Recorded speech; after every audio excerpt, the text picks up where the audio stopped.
Welcome to Lowcountry Lowdown. I'm Lindsay Hausman.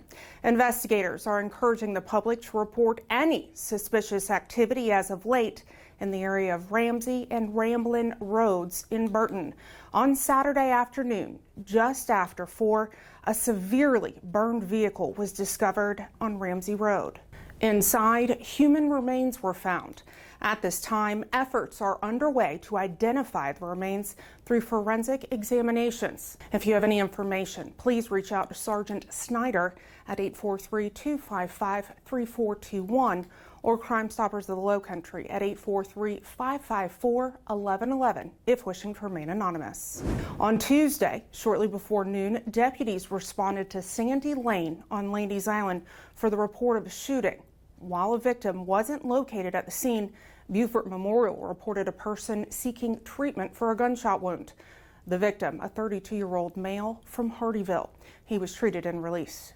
Anyone with information is asked to call our non-emergency dispatch line at 843-524-2777. 2 shooting incidents remain under investigation. On the night of August 3rd at about 11, deputies responded to Fawnwood Lane in Seabrook after a home was shot at. No injuries were reported there.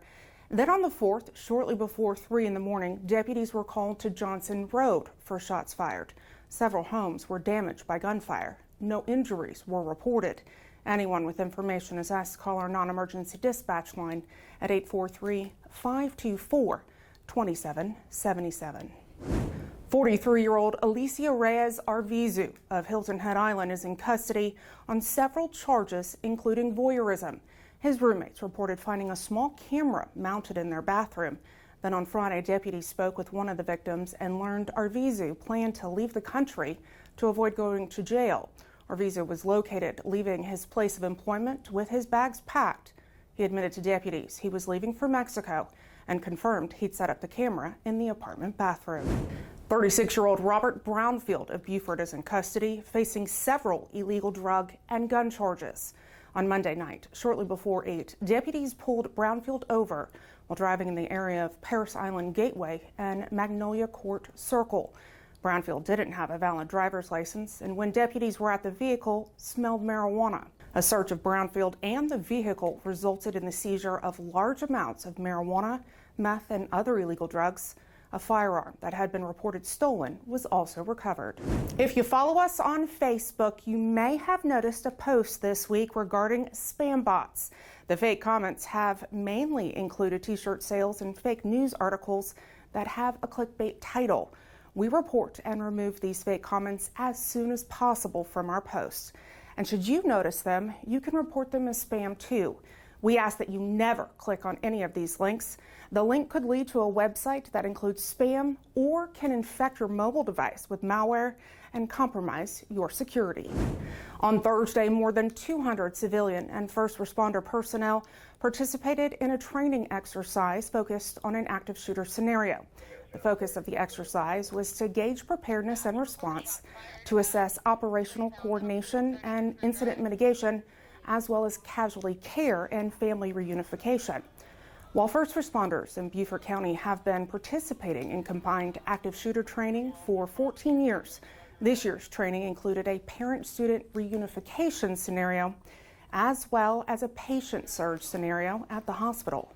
Major Angela Levine spoke with the organizer, Captain Angelo, about the importance of joint exercises like these. We're looking to see what we're lacking at. This is testing all our skills. We want to see where our problem areas are so we can hit those areas and start receive training on those specific areas. When we practice and we go through training, everything appears to be good, but until you actually put everything together and make it as a whole, that's where you start seeing the breakdown of the process. And it might be somewhere in the area of the reunification. We don't have enough buses, so that's something that the school district is going to have to work on. For us, it might be that there's areas of the school that we cannot access. So that's where we were coming out and trying to find keys for the building. Some of those areas were identified last year during the Beaufort High scare, and we have identified those and we've rectified those areas. So that's what we're trying to do, is determine where we're lacking and then develop a training program to address those skills. Participants included individuals from the following entities listed there on your screen. Over the next 2 weeks, students across Beaufort County will head back to school. So here's a refresher on when you have to stop for school buses. On 4-lane roads, this means 2 lanes of travel in each direction. If you're traveling behind a school bus, you must stop for it. If you're traveling in the opposite direction, you do not have to. On 2-lane roads, you must stop no matter the direction. Also slow down and come to a stop when approaching the bus. Allow for safe room between your vehicle and it, and never try to pass a school bus that has its red or amber signals flashing. Also, please drive the posted speed limit in a school zone. A fun Friday for Master Sergeant Allen and Patrolman First Class Munda. The two participated in the Children's Center's annual Trot. It was held at Jarvis Creek Park on Hilton Head Island. We wrap up this episode of Lowcountry Lowdown offering our condolences to the men and women of the Dillion County Sheriff's Office, as well as the community as a whole. Sheriff Douglas Pernell unexpectedly passed away on Monday. With more than 30 years of law enforcement experience, Pernell was sworn in as sheriff in January 2021, becoming the first African-American sheriff in county history. If you have something you'd like to know more about or see covered here on Lowcountry Lowdown, feel free to send me an email. That's lindsay.hausman@bcgov.net. And as always, I encourage you to follow us on all of our digital and social media platforms. It's a great way to stay in the know and stay engaged with us here at the Beaufort County Sheriff's Office. Thanks for watching this week's episode. See you next week. Stay safe.